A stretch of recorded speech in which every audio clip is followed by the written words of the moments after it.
Today, Fintan Drury is with us. Fintan, you're here today as the chair of Sport Against Racism in Ireland.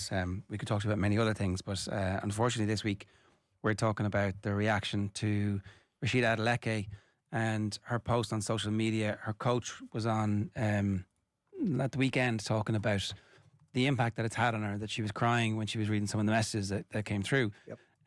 And as you'd expect, there's been a response to this, but you posted this week about what needs to happen and how we all need to take a bit of responsibility for this and how it's kind of an important moment for us as a country. Yeah, it's interesting to listen to the Georgian fans talking about Willie Sagnol because he has a pretty dubious record in terms of his attitude to the issue of race. I was struck sitting in reception outside. I picked up the Irish Times, and on the front page there's a quote from an article inside by Michael Harding, the author, which says, "When I was a boy, I felt travellers were different, but when I befriended them, it was their similarity that astonished me." And I think for people of a certain age, that kind of encapsulates, in the Ireland of the past, that encapsulates some of the tensions that were around difference. So Sport Against Racism Ireland has been in place for 25 years, and essentially what we attempt to do through programmes,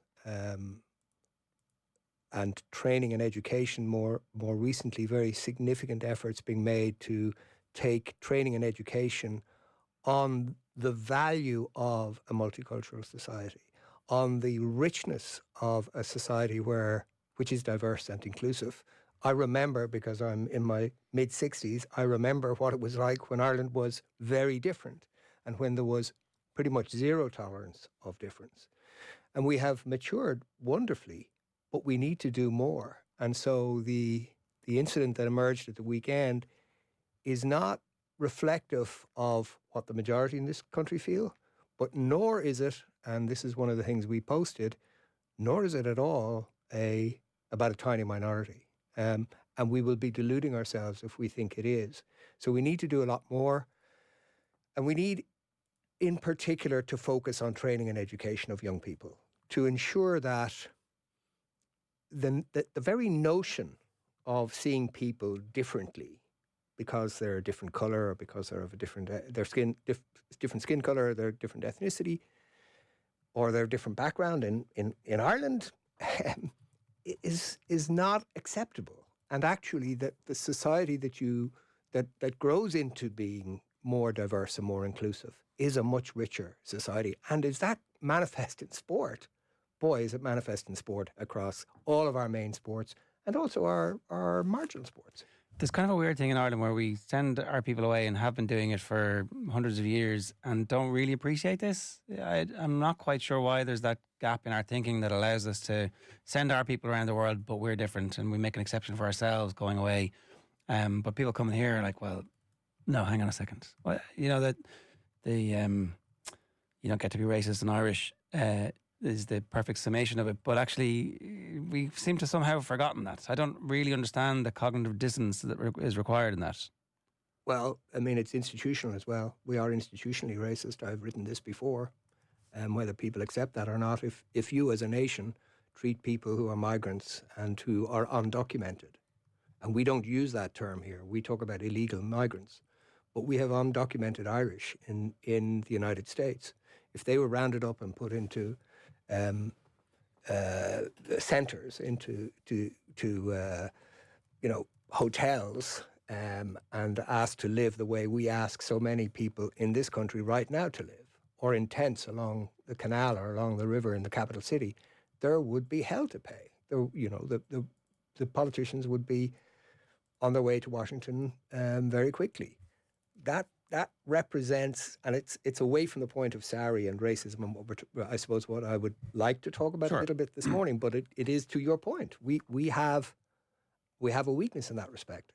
It's just to contextualise it. And in the sports aspect, we were talking about Willie Sagnol a bit recently, and also just that kind of whole notion of French, their attitude towards it. Laurent Blanc, we were looking back, it was 2011, I think, audio was recorded of him talking about how he doesn't like how they train players under 15, under 16, under 17, under 18, under 19, who then go off and play for the country of their fathers. And Same thing is happening in Ireland. Young Albanians who have played underage for us are now being tempted back to go back and play. We think Kevin Zeffy might be one of those. But there's loads of great young Irish Albanian players. Jess Sue is one of them, who's been an absolute superstar for the team. So you can see the impact and some of the issues that are going to emerge in years to come, where we used to be a net beneficiary of this, and now, as our position in the world has changed, it's not going to be a one-way street anymore. It's a brilliant point. But we were a net beneficiary. We all, were overjoyed. In 1990, I happened to have the good fortune to work with the squad in 1990 and in 1994. We had lots of players who chose to play for Ireland. Okay, you might say some of them chose to play for Ireland because they weren't going to be able to play for another country. But the same applies here. But we seem to forget that. And look, we are in a situation where the EU agency that monitors racism produced a report in the late autumn last year, which was of a survey they did in 2022 in Ireland and 12 other countries in Europe. And they replicated a survey that they had done in 2016. And it showed a significant increase in racism in Ireland over that period. And it showed that Ireland, there was a creeping racism relative to other countries, and relative to other countries where it was actually quite shocking, because we would have an expectation of racism being a profound issue within those societies, within those countries. And that was a kind of wake-up call, I would have thought, institutionally, to say, hey, we've a lot of work to do here. So if I may take a moment to just talk about what I believe should happen, or what we as a board in SARI believe should happen, is there should be a really significant commitment by government. But government should, in making a commitment to use sport and to use other means by which we can train our young people to think positively about difference, to see and recognize the richness that can come from a multicultural society and from being part of that. They're already used to that. The younger generation are already used to it. They've grown up in a multicultural society, but we don't want their commitment to that to be undermined or chipped away at by other forces. Okay, so we want to reinforce that. Now, we're doing programs. Interestingly, referencing Michael Harding, the author, another author, Colin McCann, has established Narrative 4 in Limerick. And Narrative 4 is doing almost exactly the same work as SARI. Instead, they're using, although they're using storytelling, narrative, and they're going into schools to do the same work we're doing through our training officers. Now, what government should also do is say, clearly, I'm saying they should be committing a significant amount of money to this, but they should also, as part of that, appeal to sponsors. We have very significant companies with huge resources, financial resources, that are putting, which is wonderful for sport, and I'd certainly be advocating that. I've been involved in many of the bigger sponsorship deals done in Ireland in the past, putting huge financial resources behind building their brands through our sport, through the different sporting federations and through the athletes. Now is the time for those organizations, those companies that are benefiting massively from the multicultural piece, because our sportsmen and women are becoming better performers as a result of this. And they should be asked by government to say, we want you to partner with us. So if you're sponsoring Federation X or Federation Y, or if you're sponsoring this athlete or another athlete, we would like to see you making a specific commitment to diversity inclusion training within those clubs. The GAA is already doing this brilliantly, as it does most things, in my opinion. It has a diversity inclusion officer, Ger McTavish, who has been breaking new ground with this and has used SARI, but also done their own work around clubs in the country. And you know, one of the things that reflects so well in the GAA in our experience in SARI is when there's a problem, they identify it, they call us, and they ask us to work with them wherever they see an emerging problem. It doesn't happen very often because they're doing such good work in a positive way. So this is about resources, like so many things are. But, you know, if you think of the amount of money that is being spent by this state week in, week out on reacting to the negative stuff, to the problems that have arisen, because we haven't made that upfront investment in changing mindsets. So it's wonderful to see Neil Richmond, the minister, on the TV the other night saying, we will commit more money. And we will commit more money to SARI, specifically. That's wonderful. But don't just do it in isolation because as a reaction to this particular issue. Do it as part of a plan and make it a public-private partnership. Focusing on the young people is something that obviously makes a lot of sense when you talk about shifting mindsets. What is interesting, though, when we talk about the other stories that are going on around Europe, particularly with Germany in the context of the football right now, and you read about their pivot towards the right politically in Germany, and you read a lot about the young people in Germany who are leading this movement, essentially. Is that your sense here as well, that is another reason to target young people in Ireland, that they will essentially be the most susceptible to being the ones who are spouting racism in this case? Yeah, I think that first of all, you know, when you get to my stage, Owen, you're seeing this through the lens of your own kids and their friends, etc. And so it would be better to get the view of Amina Mustafa, who is a development director in SARI, who's more in touch with this.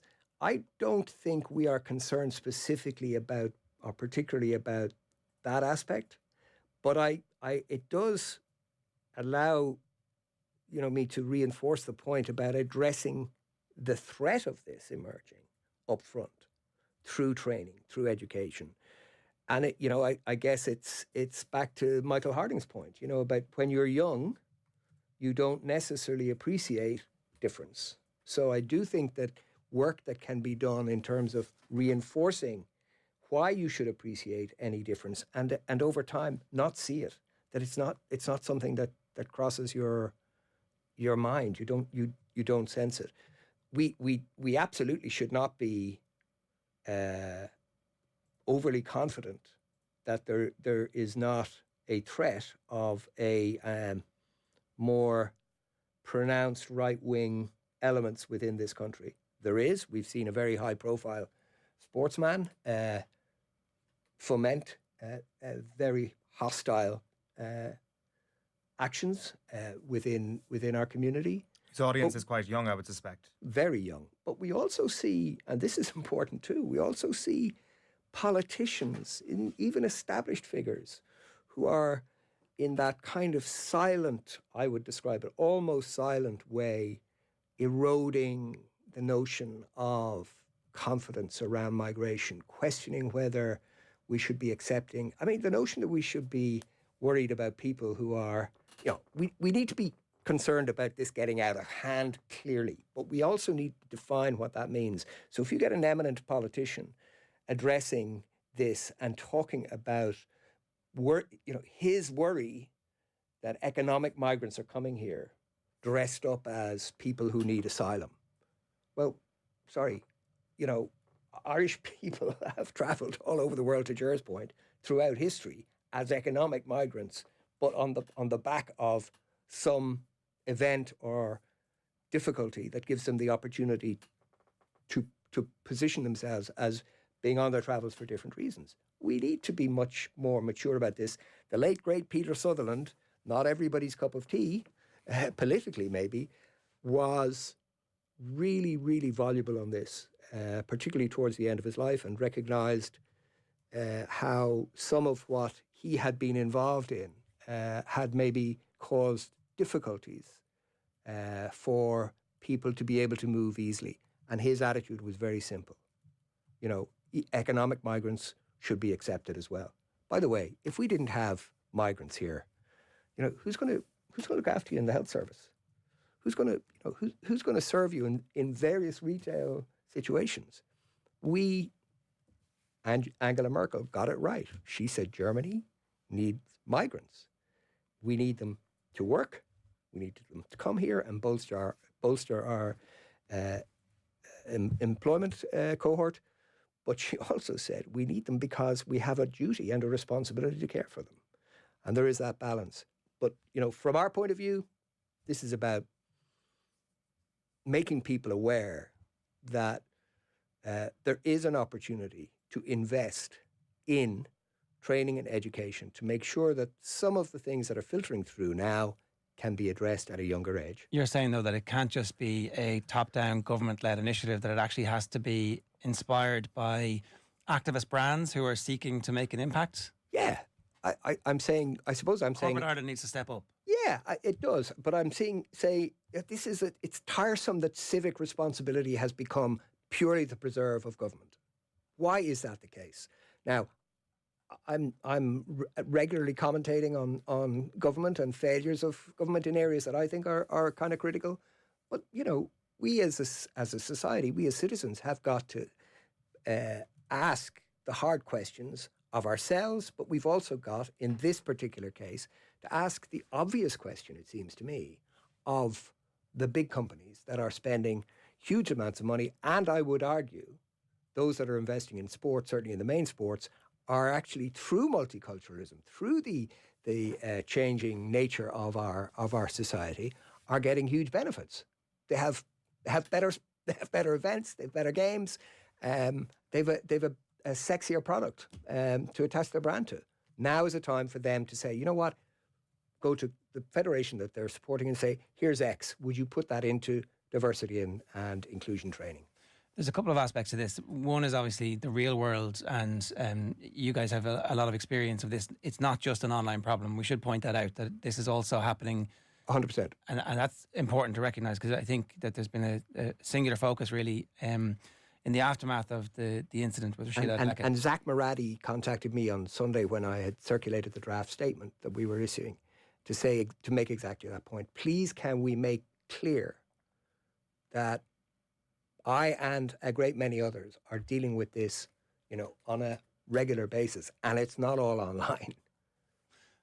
The other aspect of this I do want to point out, because we've been covering the online, incredible research being done by the team in DCU, and there is now clearly some sense that the international sports organisations are involved, and it looks like they're trying to coalesce around the Digital Services Act, which is a big opportunity to hold the social media companies to account. You don't have to sign in with any ID, right? That would be overnight. That would cure a lot of this. Yep. One other aspect of this, though, the Taoiseach made a statement, and it might have been on Twitter. Rashida Adlakha is not only a world-class champion, she's a world-class person. You've inspired a nation this week, especially young girls and boys. You are class. So please do not let online cowards bring you down. You are Ireland, and Ireland could not be more proud of you.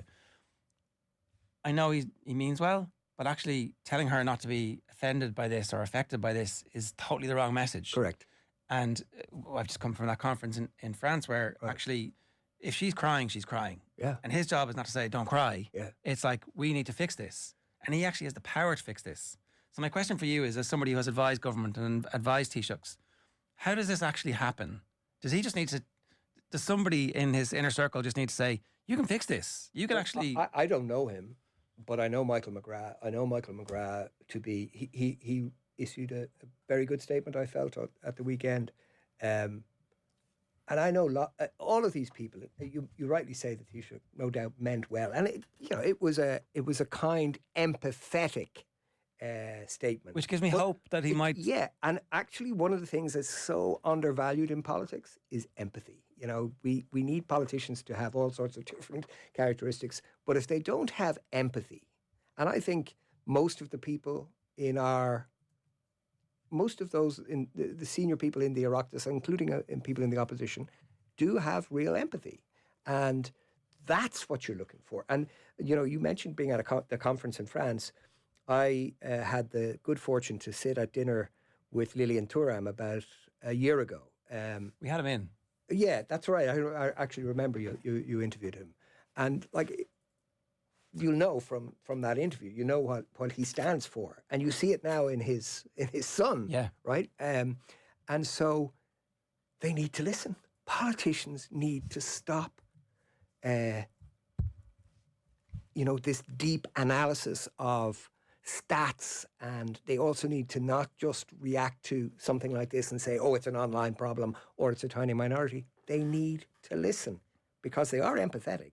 But they're not, many of them, in my experience, are not great listeners. This is easy to do. And I mean, you're talking about, you could put tens of millions into this. I'm not suggesting they would need to do that. Put tens of millions into this. And you know what? You will save, in the next 10, 15 years, you will save multiples of what you invest, because you won't have people, firefighters, going to deal with people setting fire to hotels or buildings that are going to be used for asylum seekers, etc., etc., etc. When we started covering this story, I had very little hope that something was going to happen. But as we've gone on, we found that the sports organisations are taking it seriously, that there are online remedies that can help impact it. And I do feel the online stuff helps to feed the real world stuff, and the real world stuff gets captured and amplified online, and suddenly, lone wolves meet each other, and it's like, actually, hang on a second. And that's so.